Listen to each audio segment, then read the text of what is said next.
Okay, first thing you're going to do is you're going to come and pop these up on the front. Right in the middle, a little flat blade.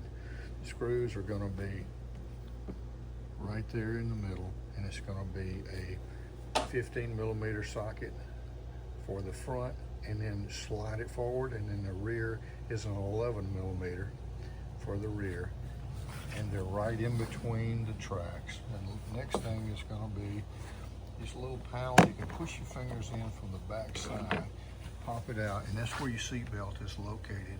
And it's either a 15mm or a T50. So, some have one, some have the other.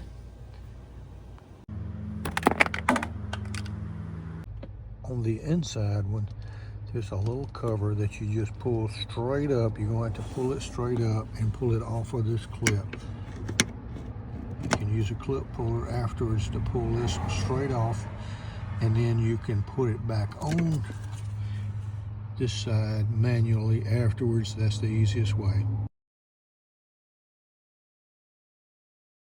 On the rear, the little cover plate is snapped underneath this side, and then you got two plugs. If it's a yellow one, that means it's got an airbag, means it's a 2010 to a 2013. Just push the little lock back, it's snapped in, push it back, and then push in the middle and pull, and those come off. Same on this one. Lock out first, push, pull, and they're out. We are doing this install on a manual. If you have a power where your switch is here, lift it all the way up before you take it out. It will make it easier to access under the bottom. You've got the seat out, turn it upside down. You've got these clips on the very back side facing the rear, and then there's a little, the way this goes on, you snap it under the bottom, push it down and fold it. That's the way all four. You got one there, one on the front, and one on the side. When you got it upside down on the table, it's easier. Some models have the little clip in the middle. For the later models, put a little clip in the middle that just helps hold it, because they're bad about coming off in the front. That's the reason they added that. You got the one on the other side and one in there. You're going to pull the cover and the foam out at one time. Lift it up, pull it straight out. Next, we always replace foam and cover at the same time. Center mark is center, center to your foam. That's where you start at. Push and snap these little arrow clips in the holes all the way around.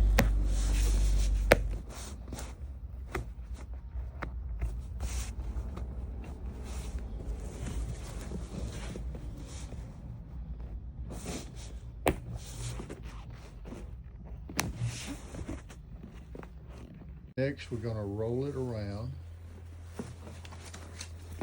cover over the foam all the way, all four sides.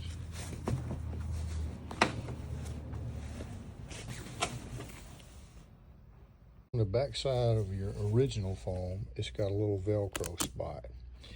Aftermarket ones don't come with that. Most of them don't. But you can take that and glue that, or you can remove the old one out of the old one and glue that in. We generally glue this straight to there. First, kind of recline your seat back to where you got the most clearance right on the edge, because you've got the foam that's got a little edge that's got to go through there to land right on that rod right there. And he's going to pull it back, push it under, and then he's going to push it to the rear. Make sure before you turn it over, you put this through the correct slot on the side. After you've got it around, make sure that foam is on the back side of the rod. Pull the cover around and snap it.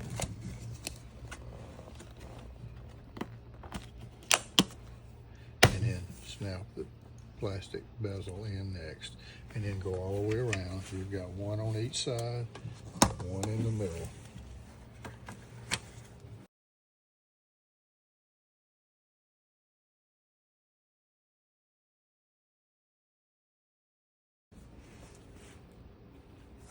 If you have any wrinkles after you got done, you can take any type of steamer you have and just steam it just like you were ironing clothes. We have a professional one, but you could use a standard iron with steam, just to steam this just like you would be ironing a piece of clothes. When you go back to put the seat back in, slide it to the front and get the rear first.